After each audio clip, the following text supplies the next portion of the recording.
Mike McGinnis from New York, I'll tell you, it was pretty easy to find the story to go crazy about.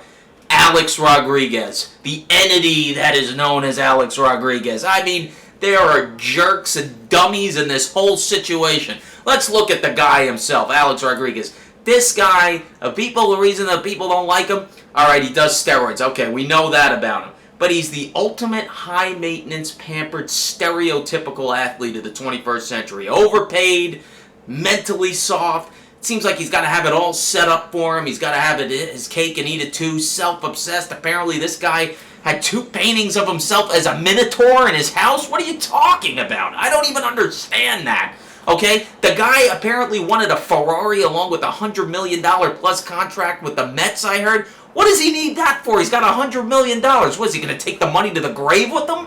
Or there was another report, he wanted his own office because nobody says, I'm a good teammate, rather than having his own office like the manager. I mean, you have got to be kidding me with this guy.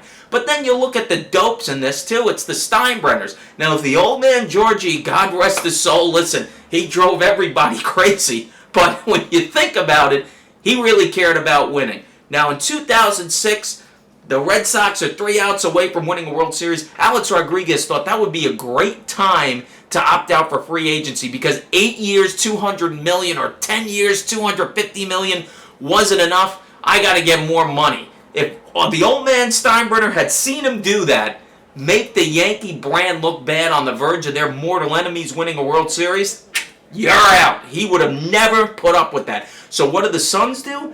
They go over GM Brian Cashman's head, and by the way, Brian Cashman, unbeknownst to maybe some Yankee fans, it's his job to figure out the personnel moves, who gets signed, who gets traded. They go over his head, they outbid themselves, and give Alex Rodriguez a 10-year, $300 million deal.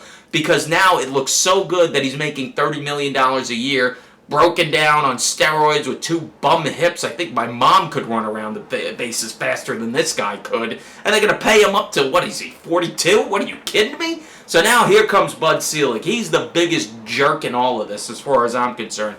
This guy stood around with all the owners back in the mid-90s after the strike when they were desperate to get guys back into, and people back into baseball. They juiced the baseball. They knew the players were juicing.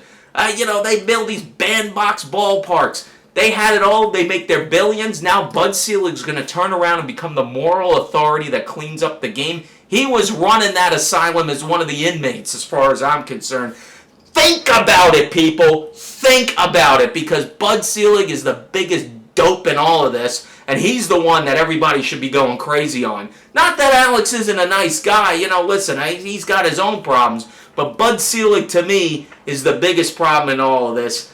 I'm signing off. We'll see you next time.